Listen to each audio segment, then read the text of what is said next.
Welcome everybody. This is going to be some gameplay, win or lose, and just a short deck review of Chaos Turbo, most popular deck in the format. Not going to spend a lot of time at all on the deck profile because this is a very standardized and refined list. Really the only thing to point out is this can be cut certain lists, the book's a flex spot, um, and really any number of Urgeki breaks, Solemns, or Trap Dust shoots vary a little bit from list to list based on personal preference. One thing I will um, mention is I'm not sure why every list isn't running two solemns. I mean, I guess I could change my mind on this, but when you're playing a control build like this, um, in the late game, solemn just seals your opponent out all the time. Uh, I mean, I don't know how you don't or you have the confidence to like summon a bunch of stuff and just go for game. Um, like unless you've just totally ground out the resources, especially versus something like Warrior. Solemn, if you're playing an advantage game or a card advantage game, like a deck like this is by its nature, having a late game power card like Solemn seems like a total no-brainer to me. So I really do not understand why this card isn't played more.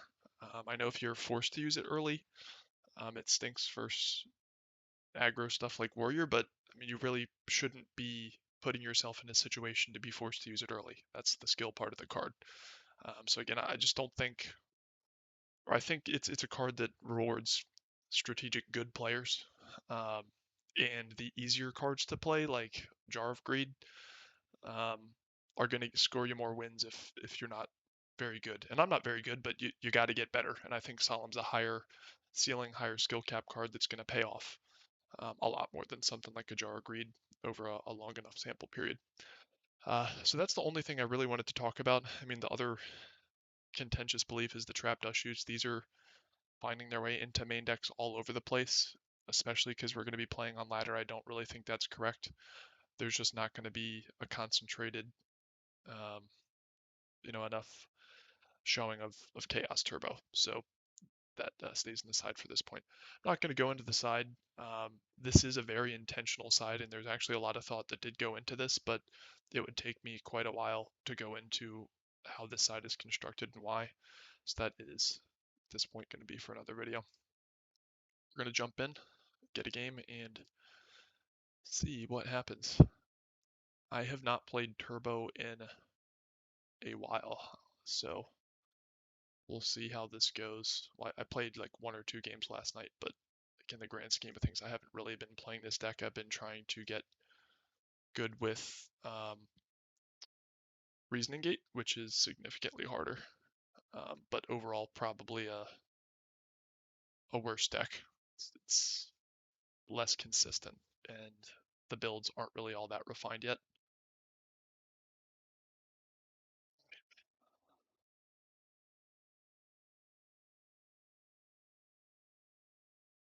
So we don't know what our opponent's on yet. I don't think Upstart really gives that away, but if there's something that can deal with our spy, we really want to resolve this if it does happen to be something like Warrior, like if he has a Mystic Swordsman level 2 or something like that. So I think it's worth setting the ring, even though it's not going to be used in a lethal situation.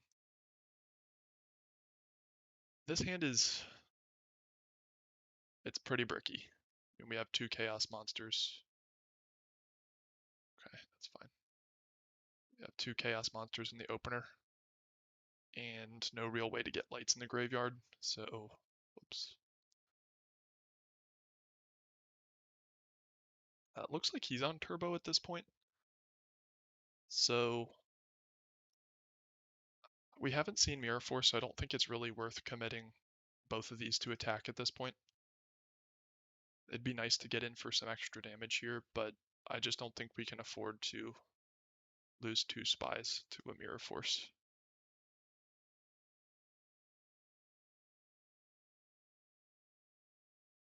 Yeah, I don't remember if I shuffled my hand or not, so we'll do that. Set a deco. As you can see, I mean, even the first few turns, everything kind of plays itself. Like, I really don't think there were any other lines of play at this point. So laggy.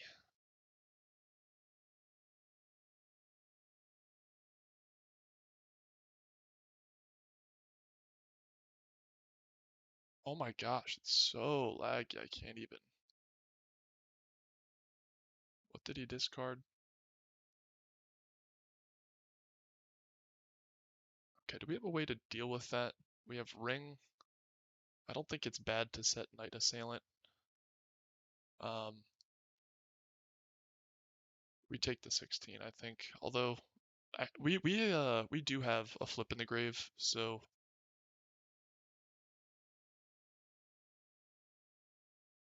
hmm, we really don't want to set this. It probably was worth ringing that.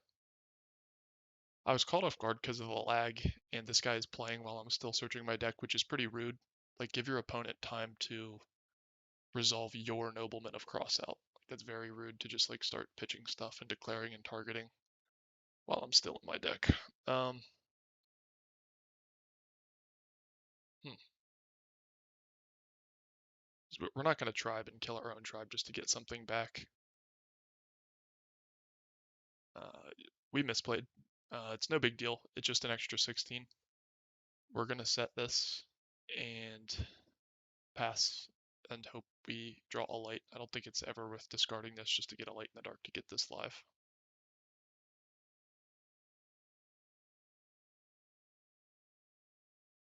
Yeah, we'll just ring it. Maybe last turn we could have booked it and then tried to run it over, but I think Tribe's way too powerful versus Spies. Or really anything. It just, like, you could summon, BLS or Sork at some point, and we need an out to that. So I don't think it's ever worth just booking and then trying to run over something with a tribe, in this situation at least. Oh my gosh. Funny, like when I was making this video, I was thinking about talking about how little this type of deck bricks. Like, oh my gosh, this deck it's so fluid. Like you draw like so much, you can cycle things, you always have something live, and then this happens.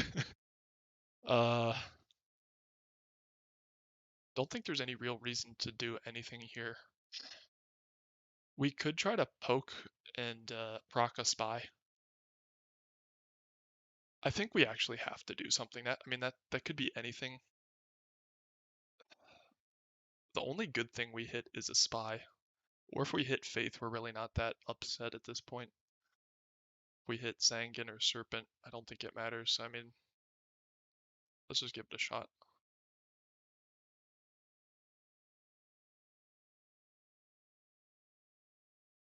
What? Okay, that paid off nicely. We just got rid of a random Kaiku. I'm still not sure what we're up against. I mean, that's pretty rare to see in Warrior, but two Kaikos makes me think it's Warrior.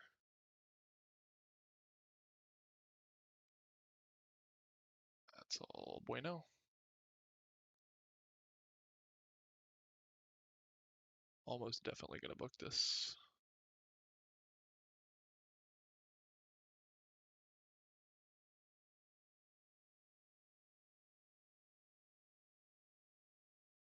And we're almost definitely just going to heavy 1-for-1 if he doesn't set something. Okay. Or space. Could try to attack into this.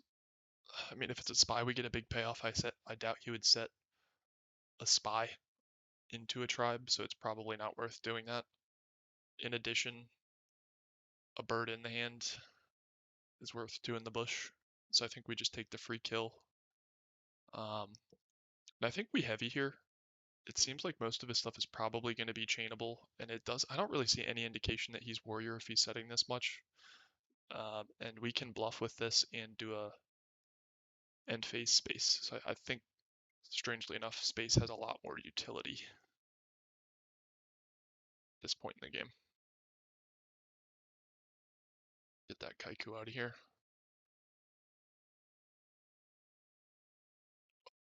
There's something to be said if we can get by a turn having his face up and him having something face up that can't get over it. I mean, at this point in the game, we actually may have to discard BLS.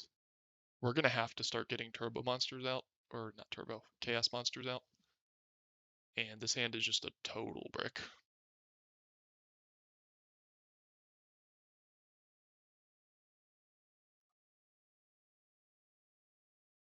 Well, speak of the devil. This is very, very good. Wow. Really, to seal the game at this point, we just need some back row, like Solemns. Like, this is the point in the game, like, where when you top deck Solemns, you just straight up win.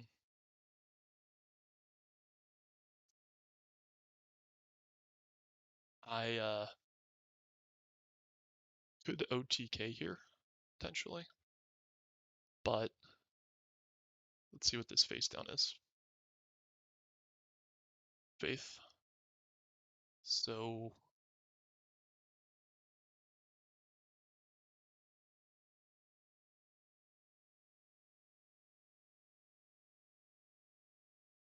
hmm,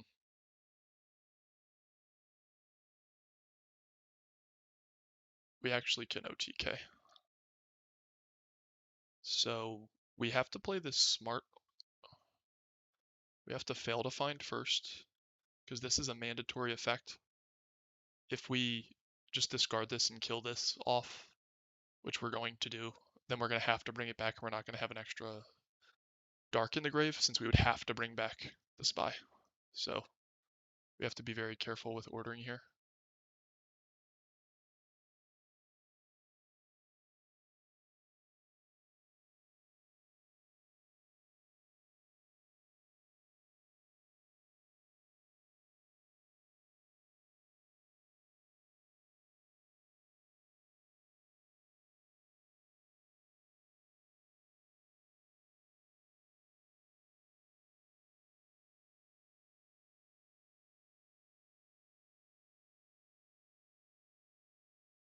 Don't hit us with gores.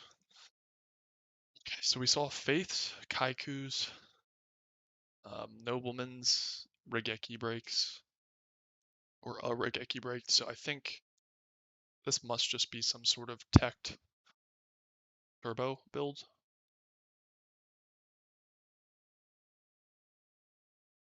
These are the four that I'm sure of. This actually comes in too versus turbo. The thing that I'm uncertain on is Sakuretsu. I don't know how aggressive his build is yet. He was setting a lot, but we don't want to get our face beat in by a Kaiku. This probably is. See, I don't know. I don't know to side out Tsukiyomi or not, because it could be really good if he runs like beat sticks, but it could be really bad if he doesn't run that many. So I really don't know how to side here. I mean, I think for spells, these two of course come out. So this is really bad. This is probably really bad. A lot of this depends on like what his beat stick lineup is versus set lineup, which I'm very unsure of at this point. So we're gonna try to just play it middle of the road. We know he's gonna go for hand advantage based on what we saw. So we're gonna just assume he doesn't have a lot of beat sticks. That's how we're gonna play this. So in the absence of beat sticks, we're keeping these in. We are, for the monster lineup, want to keep two darks, but we're gonna elect to go for a more aggressive line with these two. The two spells got replaced, now just one trap. I suppose it's Regeki Break. I think this is right with the information we know. I think, and if there's anything you would have done differently based on what we saw so far, let me know. But I think based on the limited information we have, it's about as close as you're gonna get.